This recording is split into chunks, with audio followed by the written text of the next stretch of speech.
Hi friend, कसे आहात? आज आपण आमच्या घरातील फिश टँक आणि लवबर्ड आपण बघूया. हे बघा मित्रांनो, अशा प्रकारे आमच्या घरातील फिश टँक आहे. या फिश टँकमध्ये आपल्या ह्याच्यात पॅरोट 5 आहेत, नंतर अपडाऊन कॅटफिश आहेत, त्याच्यासोबत डॉलर पण आहेत, शिवरम पण आहेत, तसेच खालती आपल्याला इल फिश आणि या पाईपामध्ये कॅटफिश पण आहेत. आपल्या अशा प्रकारचं आपलं फिश टँक आहे. 3 फूट लांबीला, 1 फूट रुंदीला आणि उंचीला 1.5 फूट असा आपला फिश टँक आहे. या फिश टँकमध्ये आपल्याला याच्यामध्ये पहिल्यांदा एक आरवाना होता 1 फुटाचा. तो याच्यात मेला. तो कसा मेला काय लक्षात आलं नाही. अशा प्रकारे या फिश टँकमध्ये आधी आपल्या गोल्ड फिशचा सेटअप होता. तो गोल्ड फिशचा एक सेटअप होता, तो आपण कमी केला आणि आता ॲग्रेसिव्ह व्हरायटी असतात त्याचा हा आपला सेटअप केलेला. अशा प्रकारे हा आपला फिश टँकचा सेटअप आहे. बघा पॅरोट, बघा किती मोठे जम्बो साईज झालेले आहेत. मस्त वाटतं बघा. आपल्याला कुठल्याही प्रकारचं टेन्शन स्ट्रेस वगैरे असला यांच्यासमोर येऊन बसलं की आपल्याला एकदम फ्रेश पण वाटतं आणि चांगलं पण वाटतं. आणि काही ठिकाणी आपण ऐकलेलं असतं की घरामध्ये फिश टँक असलेलं शुभ पण असतं. त्याच्यामुळे आपल्या घरामध्ये चांगली एनर्जी येण्यास मदत होते, निगेटिव्ह एनर्जी बाहेर जाते असं आपण ऐकलेलं असेल. हे बघा आमचं फिश टँक. त्याचप्रकारे हा आमचा हल्क आहे. आमचा हा फ्लॉवर फिश आहे. थोडं पाणी खराब झालेलं आहे, त्याला आता आपण खाण्यासाठी टाकलेलं आहे.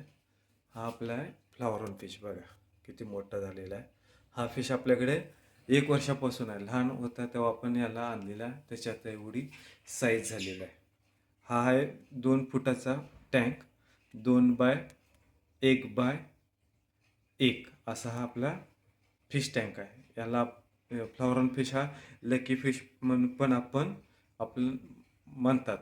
घरामध्ये फ्लॉवर फिश असलेलं चांगलं. जसा हेड वाढेल या माशाचा हेड जसा वाढत जाईल तसं आपल्याकडे पॉझिटिव्ह एनर्जी येण्यास मदत होते असं ऐकलेलं आहे. फ्लॉवर फिश हा आपल्या बाहेरच्या देशामध्ये, प्रामुख्याने जपान, चीन या देशामध्ये हा फिश प्रत्येकाच्या घरामध्ये आपल्याला बघायला भेटतो.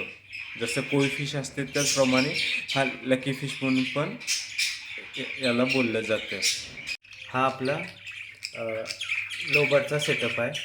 आपण पहिल्यांदा 2 पेअर आणलेले, नर आणि मादा असून त्यांची ब्रीडिंग करून आपल्याला याच्यात 7-8 पेअर तयार झाले. ते असेच मी मित्रांना त्या दिलेले. त्याच्यापैकी आता आपल्याकडे फक्त 5 शिल्लक राहिलं. थंडीच्या वातावरण असल्यामुळे आपल्याकडे आता, आणि हे केज पण लहान आहे त्याच्यामुळे आपल्याला याच्यात काय जास्त लोबर्ड ठेवता येत नाही. आता त्यांचे ब्रीडिंग सेटअप पण केलेलं आहे. बघा ह्याच्यास हा एक ब्रीडिंग सेटअप आहे, तसा हा एक ब्रीडिंग सेटअप आहे. हे लोबर्ड आपल्याकडे 1.5 वर्षापासून आपल्याकडे आहेत. बघा अशा प्रकारे हे लोबर्ड आहे. हे बघा लोबर्ड, हे आपण आपल्या घरामधील लोबर्ड पण मस्त वाटतात.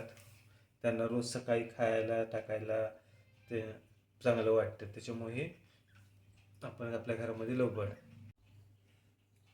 या प्रकारे हा आपले फिश टँक, आपल्या घरातील फिश टँक आपण बघितलेला आहे. तुम्हाला कसा फिश टँक वाटला हे कमेंटमध्ये सांगा. तसेच असेच नवीन व्हिडिओ बघण्यासाठी या चॅनलला सबस्क्राईब करा, लाईक करा व कमेंट करा. तसेच हे चॅनल आपल्या मित्रांमध्ये शेअर करा, म्हणजे त्यांना पण अशा प्रकारचे नवीन व्हिडिओ बघायला मिळतात. अशा प्रकारे आपल्या घरामध्ये असलेला सेटअप. आता आपण प्लॅन्टेटचा पण एक सेटअप तयार करणार आहे. प्लॅन्टेट टॅग बघूया आता कधी वेळ भेटतो तयार केल्यावर तो सेटअप पण तुम्हाला दाखवू. अशा प्रकारे आहे. कसा वाटला फिश टँक कमेंटमध्ये कळवा. Bye, good night.